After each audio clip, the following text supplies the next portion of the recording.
Hey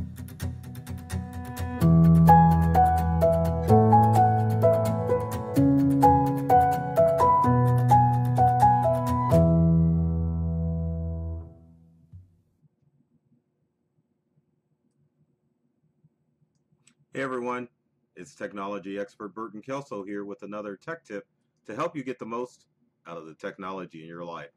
Today we're going to talk about the Tor web browser. Tor. Anyway, the browser is designed for keeping your information safe from hackers and from your ISP.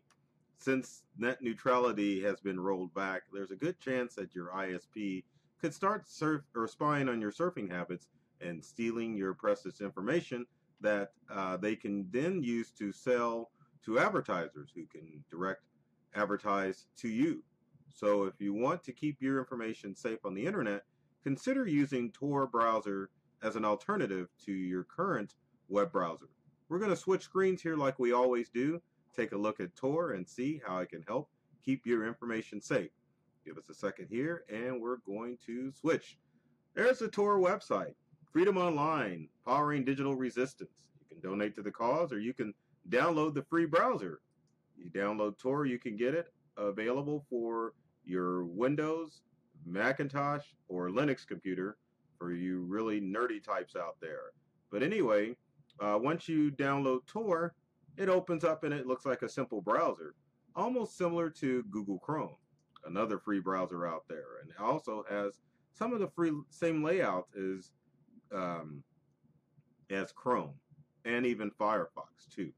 But to use Tor, it's pretty darn simple. You can do a search securely with DuckDuckGo. If you go to Google, it's a chance that Google will store or steal your information. So from the Tor main page, it's recommended that if you wanted to keep your surfing information safe, you use DuckDuckGo. You can go directly to the DuckDuckGo website, or you can just type your search here in the Tor browser window. One of the other things that you need to keep in mind when browsing through browsers such as Tor is that, as you can see, your internet slows down a little, but you get peace of mind of knowing that your browsing information is safe. So with those of you with slower internet connections, you might not want to use Tor to browse, but those of you that are running on broadband internet connections, Tor is probably going to be the browser for you. As you can see, it finally brought us to DuckDuckGo. Let's go back to the main Tor website.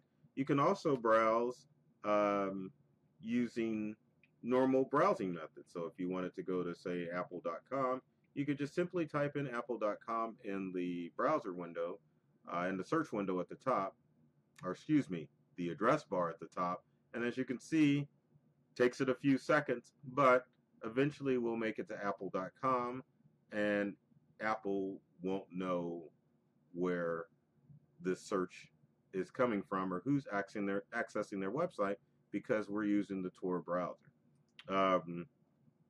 If we go to, say, Microsoft.com, we will get the same thing. So we can go to Microsoft.com. After a few seconds, Microsoft will come up, and since our browser, and this is a good thing this came up, since our browser is showing that I know earlier it was showing that we were in the Netherlands, sometimes it will take you to a website that is saying that you're in another country, and some websites will bring up the language for that country. So this is French, so it takes us to Microsoft.com /FR, which is short for French. And we try to put in English, and as you can see, it takes us back to the French.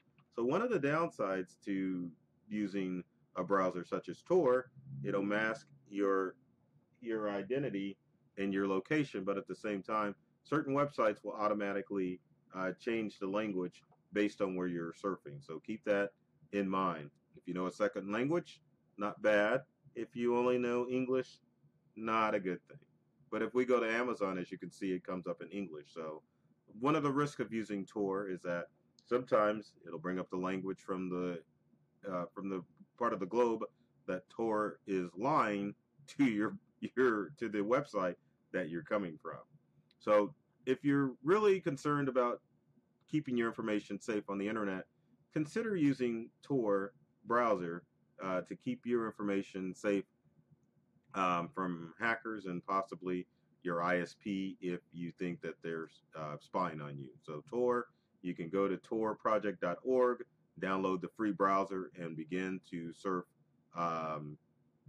surf anonymously. So check it out. As always, if you've got comments or questions, leave them in the comments section below. I would love to hear from you and find out what tips that you would like to hear in future videos. And speaking of videos, check us out on YouTube. There's hundreds of videos there that are designed to help you get the most from the technology that you use in your day-to-day life. And finally, we're all over social media, so check us out on everything. I'm not even going to name them all because we're on all the social media sites. So folks, take care of yourself and do many things to make you smile. And thanks for watching.